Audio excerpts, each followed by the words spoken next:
80 लाख का फ्लैट 20 लाख में मिला तो निखिल ने सोचा ही नहीं, उसने फटाफट वो फ्लैट ले लिया। बट निखिल को नहीं पता था कि उस फ्लैट की कहानी क्या है। हाय, मेरा नाम है ओम और आज की जो कहानी है निखिल की है।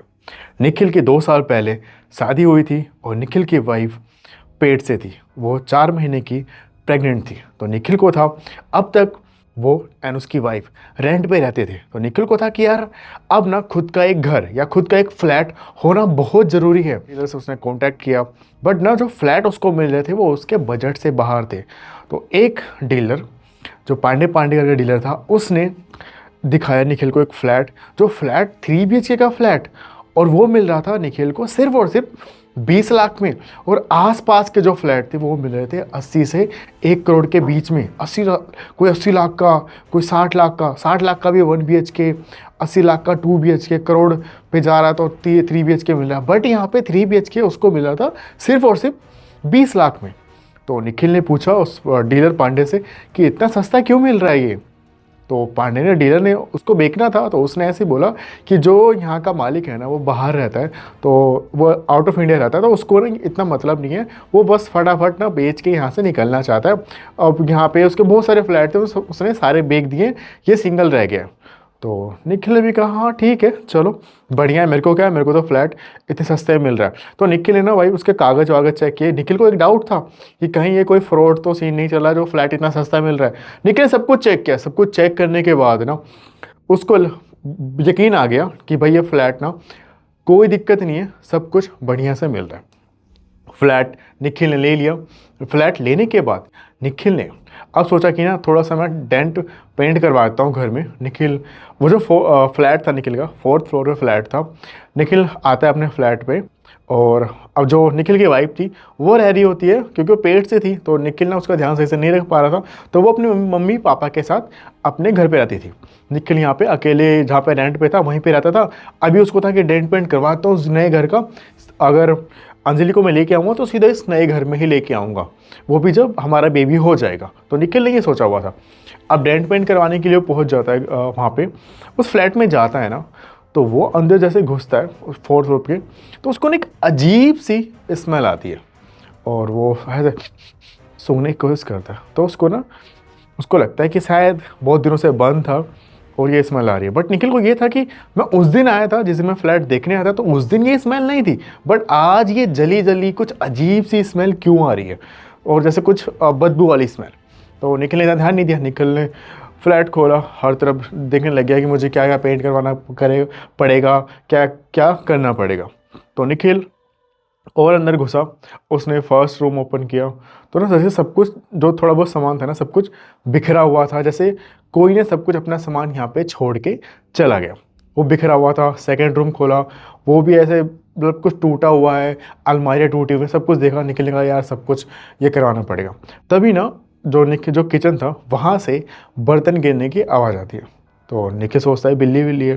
निखिल वहाँ जाके देखता तो सिर्फ और सिर्फ ना वहाँ पे एक प्लेट थी जो अपने आप नीचे गिर गई थी, एंड गिर के ना वो टूट गई थी। तो निखिल को लगा कि बिल्ली विल्ली होगी, क्या पता कहीं से खिड़की उड़की खुली होगी तो आ गई होगी। बट निखिल ने ये भी देखा कहीं से बिल्ली विल्ली आने का रास्ता भी नहीं है, और पता नहीं कैसे गिरी। निखिल ने इतना ध्यान नहीं दिया। अब वो गया वो 3rd रूम में, और 3rd रूम में जैसे घुसा तो उसको ना कबूतर की आवाज़ आई, कोई कबूतर की आवाज़ आई। वो गेट खोला उसने, और अंदर उसको बैठा दिखा एक कबूतर। एंड कबूतर उसको देख के ना गेट के पास से निकल डर गया, वो नीचे की तरफ हो गया, उसके पास से उड़ के वो बाहर की तरफ चला गया।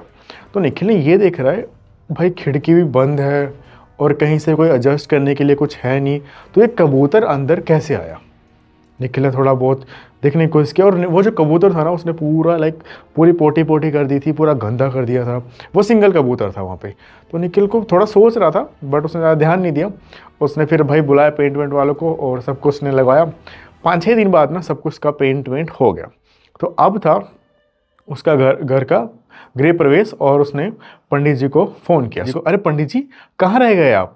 तो पंडित जी कहते हैं अरे जजमान, फ़ोन उठा के, मैं तो नीचे ही हूँ, बस मैं आ ही रहा हूँ। और पंडित जी ना लिफ्ट भाई दबाते हैं कि भाई बटन दबाते हैं कि लिफ्ट आ जाए नीचे, बट ना लिफ्ट पता नहीं किसी कारण की वजह से लिफ्ट काम नहीं कर रही होती। तो पंडित जी क्या करते हैं, सीढ़ियों से चलने स्टार्ट करते हैं। 1st फ्लोर जाते हैं, 2nd फ्लोर जाते हैं, जैसे ही निखिल का फ्लोर आने वाला होता है ना, 4th फ्लोर, पंडित जी को ऐसा लगता है जैसे किसी ने उनको धक्का मारा है एंड वो सीढ़ियों से नीचे की तरफ चिल्लाते हुए गिर जाते हैं। अरे बचाओ बचाओ बचाओ, हाय मैया मर गया मर गया मर गया, ऐसे करते हुए पंडित जी नीचे गिरते हैं। अब निखिल आता है भाग के, पंडित जी को लेता है, वापस जाता है हॉस्पिटल और अंजलि को फ़ोन करके बोल देता है कि पूजा हम किसी और दिन रखेंगे, आप ना एक काम करो, घर फ्लैट लॉक करके चले जाओ, मैं वापस आप अपने घर चले जाओ, मैं ना आता हूँ रात को इस फ्लैट पे। अब उस फ्लैट की 2 चाबियाँ थी, अंजलि ने लॉक किया, वो चले गई, एक चाबी निखिल लेके चला गया पंडित जी को हॉस्पिटल दिखाने। हॉस्पिटल दिखाते सब कुछ करते कराते रात का टाइम हो गया। रात के टाइम हो गया, फिर जो निखिल था ना वो थोड़ा अपने दोस्तों के साथ भी चला गया मिलने, थोड़ा ड्रिंक व्रिंक करने उन्हें। वापस जब वो आया तो उसको ना रात को 11 बज चुके थे। तो उसने गाड़ी अपनी पार्किंग में लगाई, और पार्किंग में लगाई ना तो उसको फिर से किसी कबूतर की आवाज़ सुनाई दी। और रात का टाइम था तो पार्किंग में ना कोई दूर दूर तक ना दिखाई नहीं दे रहा था। निखिल थोड़ा और चलने लग गया आगे, तभी एक आवाज़ आई, सुन रहे हो? निखिल ने पीछे मुड़ के देखा तो निखिल को कोई भी दिखाई नहीं दिया। निखिल थोड़ी और आगे चला तो निखिल को लगा कि 2 परछाई उसकी दिख रही थी। लाइट पीछे से पड़ रही थी, निखिल की एक परछाई थी और एक परछाई किसी और की आई थी। तो निखिल को लगा कि यार यहाँ पे कुछ गड़बड़ तो नहीं है, कोई शैतानी वैतानी तो नहीं कर रहा है। तो निखिल ना खड़ा हो जाता है एंड जस्ट देखता है उस परछाई को सामने की तरफ से कि वो परछाई अगर ये हिलती है तो मैं पीछे हिलूँगा और उसको पकड़ूंगा। निखिल देखता है अचानक से वो परछाई ने कहीं पे गायब हो जाती है। निखिल पीछे मुड़ कर देखता है तो वहाँ पे कोई नहीं होता है। उसी बीच में निखिल की नज़र निखिल की कार पे पड़ती है, तो वो देखता है कि उसकी गाड़ी की लाइट ऑन हो गई है। तो वो निखिल सोचता है यार मेरे को पक्का याद है, मैंने अपनी ना गाड़ी की लाइट में बंद करके आया था, ये नहीं हो सकता यार, ये हो ही नहीं सकता। निखिल सोचता है यार क्या पता मैं ज़्यादा सोच रहा था पंडित जी के बारे में, या फिर मैंने ड्रिंक कर रखी है, ये भी हो सकता है। तो जाता निखिल अब अपनी गाड़ी की लाइट बंद करके वापस चलने लगता है अपने फ्लैट की तरफ। फ्लैट की जब तक चल रहा होता है ना तो फिर से ऐसे लगता है निखिल को कि निखिल के पीछे कोई चल रहा है। एंड थोड़ी देर बाद फिर से आवाज़ आती है, सुन रहे हो? निखिल फिर पीछे मुड़ के देखता है, कौन है बदतमीज, सामने आओ ना, यहाँ शरारतें करने आए हो, कुछ सिखाते नहीं तुम्हारे माँ बाप, तुम्हें कोई अकेला दिख रहा तो तुम उसको रात को परेशान करना चाहते हो। पता नहीं कैसे बच्चे हैं, पढ़ते लिखते कुछ है नहीं, बस इनको है कि रात को कोई दिख जाए उसको परेशान करना है। निखिल उस बात को फिर से उनको सुनाता है, मतलब कोई दिखता तो है नहीं, बस तेज के चिल्लाता है एंड वहाँ से चलने लगता है। निखिल बढ़ता है लिफ्ट की तरफ, बट ना लिफ्ट होती है ख़राब। फिर से पता नहीं क्यों क्या हो गया, लिफ्ट हो जाती है ख़राब, वो रुक जाती है 3rd फ्लोर पे, वो नीचे आती ही नहीं है। तो निखिल सोचता है अब सीढ़ियों से जाना पड़ेगा। जैसे वो सीढ़ियों की तरफ बढ़ने की कोशिश करता है ना, फिर से उसकी ना गाड़ी का हॉर्न बजता है। तो निखिल को लगता है यार मेरी गाड़ी का हॉर्न कैसे बज रहा है। निखिल जाता अपनी गाड़ी की तरफ, और अपनी गाड़ी की तरफ जाता है ना तो निखिल को ना उसके शीशे पे जैसे किसी ने ना भाप जैसे धुंध जमा दी है, और वहाँ पे ना एक स्माइली वाला फेस बना हुआ है। तो निखिल ना गार्ड को बुलाता है, गार्ड गार्ड। गार्ड आता है, कहता है यहाँ पे बच्चे, गार्ड से निखिल, यहाँ पे के बच्चे क्या इतने शरारती हैं, देखो मेरी गाड़ी पे क्या हरकतें कर रहे हैं, और गाड़ी की लाइटें कोई जला रहा है, कोई कुछ भी कर रहा है। तो गार्ड कहता है सर यहाँ के बच्चे तो रात को इतनी नीचे आते ही नहीं है, और बच्चे यहाँ के ऐसे है ही नहीं। तो निखिल कहता है मैं पागल हूँ, मैं यहाँ पे ऐसे आपको बुला के सब चीज़ें कर रहा हूँ। तो गार्ड कहता है नहीं सर मैं ऐसा भी नहीं कह रहा हूँ, बट यहाँ के बच्चे ऐसे नहीं हैं, बहुत अच्छे बच्चे हैं, कभी आज तक किसी की कंप्लेंट नहीं आई कि किसी बच्चे ने शरारत की है, किसी गाड़ी के साथ कुछ भी किया। तो निखिल फिर ना चलने लगता है सीढ़ियों से ऊपर की तरफ। निखिल जब सीढ़ियों से ऊपर की तरफ जब जा रहा होता है ना तो उसको ना वो स्माइली फेस हर जगह, 1st फ्लोर पे जा रहा है तो सीढ़ी की तरफ वो स्माइली फेस फिर बना हुआ दिख रहा है, 2nd पे गया फिर दिख रहा है, 3rd पे गया फिर दिख रहा है। एंड उसके गेट के पास जब गया ना तो गेट के बगल में जो दीवार थी ना वही सेम स्माइली फेस निखिल को बना हुआ दोबारा दिखा। निखिल थोड़ा सोचने लगता है कि यार ये क्या हो रहा है। निखिल अपना गेट खोलता है, जैसे गेट खोलता है ना तो जो हॉल था जहाँ पे उसने अपना टीवी वी सब कुछ लगा दिया था, वहाँ पे एक कबूतर बैठा हुआ निखिल को दिखता है, और वो निखिल को देख के जो कबूतर आवाज़ करते हैं वो करने लगता है। निखिल गेट खोल के रखता है कि ताकि ये कबूतर बाहर निकल जाए, वेट करता है कबूतर निकले, वो कबूतर बाहर नहीं निकलता है। निखिल अंदर की तरफ जाता है, क्योंकि निखिल को था कि कबूतर का घर में आना अशुभ होता है, इसको मैं बाहर निकाल देता हूँ। वो अंदर की तरफ जाता है बट वो कबूतर नहीं निकलता। उसके बाद कबूतर भाग के जिस रूम में, थर्ड रूम में जहाँ पे निखिल ने उसको फर्स्ट दिन देखा था, वहाँ की तरफ उस रूम में जाके घुस जाता है। तो निखिल जाता है उसके अंदर, तो निखिल को वहाँ पे वो कबूतर दिखाई नहीं देता है। तो निखिल ने थोड़ा सोच में आ जाता है कि यार मैंने तो ये पूरा फ्लैट अच्छे से देखा हुआ है, बट ये जो कबूतर है ये आ कहाँ से रहा है और दिख कहाँ से रहा है, मेरे को तो कुछ समझ नहीं आ रहा। वो ना रात को उठता है, उस मतलब जैसे जब उस टाइम जाता है तभी ना वो सारे फ्लैट में हर तरफ देखने की कोशिश करता है, कोई खिड़की, कोई कुछ, कोई भाई छेद वेद कहीं से कुछ है ऐसा जहाँ से एक कबूतर आ जा रहा है, बट निखिल को ना ऐसा कुछ भी दिखाई नहीं देता। निखिल ज़्यादा सोचता नहीं है, वो ऑनलाइन खाना मंगाता है, उसका खाना आ जाता है। तो उसको था कि यार अब ना मैं टीवी भी देखता हूँ मस्त, क्योंकि उसकी वाइफ भी उसके अपने घर पे गई हुई है, तो वो अकेला उस फ्लैट पे था। तो उसको था कि मैं टीवी खाना वाना भी ऑनलाइन मंगा लेता हूँ, थोड़ी सी ना दारू और पी लेता हूँ, यार पता नहीं दिमाग ख़राब हो रहा है। वो बोतल निकालता है, थोड़ा उसका खाना बनाता है, खाने के साथ दारू वो पी रहा होता है। जैसे दारू पी रहा होता है ना, तो उसके ना शोल्डर पे आके किसी का हाथ आता है और वो निखिल को ना बहुत ज़ोर की दबा देता है। तो निखिल कौन है, कौन है बदतमीज, कौन आए मेरे घर में, पीछे की तरफ देखता है तो उसको कोई भी दिखाई नहीं देता है। निखिल कहता है कि यार ये हो क्या रहा है, ये मेरे साथ कर कौन रहा है। थोड़ी देर बाद ना वो कबूतर निखिल को उसके बगल में बैठा हुआ दिखता है। तो निखिल ना जो जो उसके हाथ में गिलास था वो जोर के फेंक के उसके तरफ मारता है कबूतर को। कबूतर ना वहाँ से उड़ के बाहर की तरफ निकल जाता है। निखिल अब अपना गेट ना बंद कर देता है, क्योंकि निखिल को था कि जब तक ये कबूतर अब मेरे घर से बाहर नहीं जाएगा मैं अपना मेन गेट ना खुला रखूँगा। वो गेट बंद कर देता है। उसके बाद ना वापस आता है, वापस निखिल ने कबूतर को बाहर जाते हुए देखा, वापस आता है, फिर बैठता है, मूवी टीवी चल रही होती है, मूवी देख ही रहा होता है। फिर से ना जैसे निखिल का पीछे पीछे से, सोफे के पीछे से किसी ने निखिल का गला दबाने की कोशिश करता है, जो से छोड़ो छोड़ो। निखिल ना हिल भी नहीं पाता है, तब ना पीछे की तरफ जोर से धक्का मारता है, देखता है पीछे कोई भी नहीं है। उसके 2 सेकंड बाद ही वो कबूतर निखिल के बगल में बैठा हुआ दिखता है। निखिल कहता है क्या है यार ये कबूतर नहीं क्या हो गया, और ये बार बार अंदर कैसे आ रहा है, इसको तो मैं मार ही दूंगा साले को। निखिल ना किचन में जाता है, चक्कू लेके आता है और चक्कू से ना उस कबूतर को हर तरफ मारने की कोशिश करता है, बट वो कबूतर हर तरफ भाग भाग के हर रूम में भाग रहा होता है, भाग रहा होता है, भाग रहा होता है। निखिल जाता है अपना मेन गेट खोलता है, कहता है इस साले को ना बाहर ही निकालना पड़ेगा। मेन गेट खोलता है और कबूतर के पीछे पड़ जाता है। कबूतर मेन गेट से फिर से वापस निकल के बाहर की तरफ चला जाता है। अब वापस निकल आता है, सोचता है यार पता नहीं क्या ही हो रहा है, ये दिमाग ख़राब, ये कबूतर पता नहीं कहाँ से आ जा रहा है। सुबह ना वापस मैं देखूंगा कि कहाँ पे छेद है, कहाँ से ये आ जाता है बार बार, क्या पता कोई खिड़की विड़की में कोई छेद हो छोटा मोटा। तो निखिल ना ज़्यादा सोचता नहीं है एंड फिर से बैठ जाता है ड्रिंक करते करते, और जब ड्रिंक करते करते उसको ज़्यादा ड्रिंक हो जाती है, वो वहीं पर उस सोफे पर ही ना लेट जाता है। और थोड़ी देर बाद उसकी नींद लग जाती है।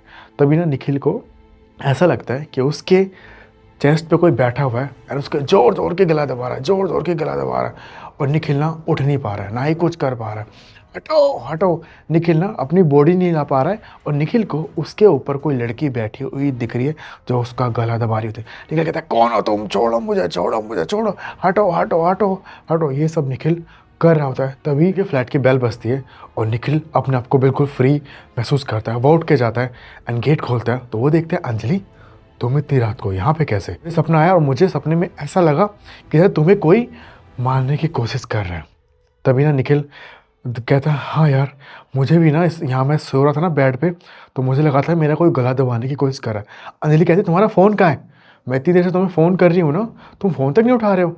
तो कहता हाँ मेरा फ़ोन बेडरूम में था, मैं हॉल में बैठ के मूवी देख रहा था। अंजलि आती है अंदर और ये दोनों बैठे होते हैं। अब निखिल अपना फ़ोन लेके आता है, तो निखिल देखता है कि पंडित जी की बहुत सारी मिस कॉल है और अंजलि की बहुत सारी मिस कॉल है। तो निखिल सोचता है इतनी रात को पंडित जी फ़ोन क्यों कर रहे हैं। तो निखिल पंडित जी को फ़ोन करता है, हाँ जी पंडित जी क्या हुआ। तो पंडित जी ये बोलते हैं कि तुम उस फ्लैट से अभी के अभी निकल जाओ वरना तुम मारे जाओगे।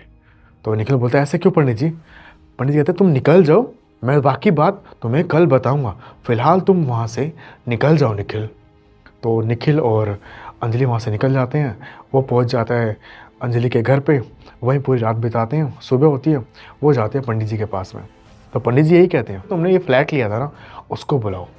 तो निखिल फ़ोन करता है डीलर पांडे को, और वो जब आता है उस जगह पे, ये चारों लोग बैठे होते हैं। अंजलि बैठी होती है, निखिल बैठा होता है, पंडित जी बैठे होते हैं और डीलर बैठा होता है। तो पंडित जी बोलते हैं डीलर को कि तुमने ये फ्लैट इतना सस्ता क्यों दिया था निखिल को, सच सच बताओ, वरना वहाँ पे जो आत्मा है ना उसको मैं तुम्हारे पीछे लगा दूंगा। ये मेरे जजमान को मारना चाहती है और मैं उस आत्मा को तुम्हारे पीछे लगा के तुम्हारी जान उससे दिलवा दूंगा, अगर तुमने ऐसे नहीं बताया सच सच तो। क्यों पंडित जी ने सिर्फ और सिर्फ उस डीलर को डरा रहे थे। वो डीलर डर जाता है। डीलर बोलता है हाँ, 8 साल पहले वहाँ पे एक लड़की रहा करती थी। कुछ लड़कों ने उसके फ्लैट में घुस के उसके साथ दुष्कर्म कर दिए थे, जो वो बर्दाश्त नहीं कर पाई और उसने उस फ्लैट में ही अपने आप को लटका के इस दुनिया से छोड़ के वो चली गई। और उसके बाद कहते हैं कि वहाँ पे वो किसी भी मर्द को देखना पसंद नहीं करती। वहाँ पे हमने किराएदार भी रखे थे, बट वो 1-2 साल रहे, और क्योंकि सिर्फ और सिर्फ एक 2-3 लड़कियाँ थी तो वो वहाँ पे रही, फिर वो भी चली गई। वहाँ पे फिर उसका लड़के आए तो लड़के तो वहाँ पे एक दिन भी नहीं रुक पाए। और उसके बाद ये फ्लैट हम 4 साल तक हमने बंद रखा। फिर हमने सोचा कि क्या पता सब कुछ ठीक हो गया हो तो हम इसको बेच देते हैं, बट कोई ले नहीं रहा था। निखिल को इसके बारे में पता नहीं था तो मैंने निखिल को बेच दिया। तो पंडित जी कहते हैं ठीक है तुम जाओ, बट हाँ, जो पैसे निखिल से तुमने लिए हैं वो निखिल को वापस कर दो, वरना तुम्हारे साथ बहुत बुरा होएगा। तो वो कहता है ठीक है ठीक है। डीलर ना सारे पैसे निखिल को वापस कर देता है। और जो निखिल है उसको पंडित जी कहते हैं कि देखो, उस फ्लैट में ना तुमको नहीं जाना है किसी भी हाल में, उस फ्लैट में नहीं जाना है। और उस फ्लैट में जो भी तुम्हारा सामान है ना उसको लेके तुम जहाँ पे भी कहीं पर भी रेंट पे लेके रहना स्टार्ट करो, बट वहाँ से सारा सामान निकाल लो। अब निखिल ना रेंट पे एक फ्लैट लेता है। निखिल को ये डर था कि अब मैं सारा सामान निकालूँ कैसे। तो जो निखिल की जो वाइफ थी अंजलि, उसने बोला कि मैं और मेरी मम्मी को लेके जाती हूँ और तुम उस फ्लैट के पास मत आओ, मैं अपने मम्मी पापा को लेके जाती हूँ। पापा नीचे खड़े रहेंगे, वो सारा सामान टेम्पो में डलवाते रहेंगे, मैं और मम्मी वहाँ पे जो लड़के होंगे उनसे उठवाती रहूँगी। तो निखिल बोलता है ये भी ठीक है। अब सब कुछ ना ये लोग सामान सबको डलवाते हैं ऑटो में, और जहाँ पे अब निखिल ने नया फ्लैट लिया था रेंट पे वहाँ पे सारा सामान डालते हैं। रात का टाइम होता है तो निखिल की जो सासू माँ थी एंड वो सास वही बोलते हैं निखिल अभी रात को यहाँ मत रुको, 2-4 दिन ना तुम हमारे साथ ही रहो, पता नहीं तुम्हें अभी पता नहीं क्या सीन हो रहा है। जब तक ना हम भी लोग तो 2 ही लोग हैं, जब तक कि तुम्हारा नया मेहमान इस दुनिया में नहीं आता है तो तब तक तुम हमारे साथ ही रहो। तो निखिल ने कहा ठीक है, मुझे कोई दिक्कत नहीं है। अब ये लोग पहुँचते हैं अंजलि के घर पे। जैसे अंजलि के घर पे पहुँचते हैं तो वहाँ पे कबूतर की वही आवाज़ आना स्टार्ट हो जाती है। और जैसे ही वो फ्लैट खोलते हैं तो वो देखते हैं कि सारा का सारा सामान इधर उधर हुआ पड़ा है। जो सामान कबूतर उठा सकता था इधर उधर हुआ पड़ा है, लैंप गिरे पड़े हैं, किताबें उधर पड़ी हैं, हर तरफ कबूतर की बीट पड़ी हुई है, हर तरफ उसने पोटी की हुई है। जैसे ही वो अपना फ्लैट का गेट खोलते हैं वो कबूतर उड़ के आता है और इनकी तरफ से ही वो निकल जाता है। जैसे वो निकलता है ना और वो जाके ऊपर बैठ जाता है और वो कबूतर के अंदर से किसी लड़की की हंसने की आवाज़ आती है और वो कबूतर वहाँ से उड़ जाता है।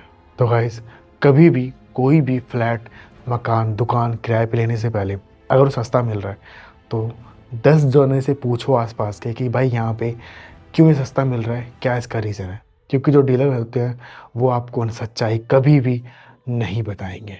उनका होता है अपना काम बनता, बाहर में जाए जनता। तो गाइस, ऐसी और स्कैरी डरावनी कहानी सुनने के लिए मुझे फॉलो करना। अगर आप इसको फेसबुक पे देख रहे हो तो फॉलो करना, अगर आप इसको यूट्यूब पे देख रहे हो तो सब्सक्राइब किए मत जाना ओम का रेडियो, क्योंकि मैं यहाँ पे आपके लिए ऐसी और स्कैरी डरावनी कहानी लाता हूँ और लाता रहूँगा। तब तक के मिलता हूँ सभी को नेक्स्ट वीडियो में। तब तक के लिए बाय गाइस।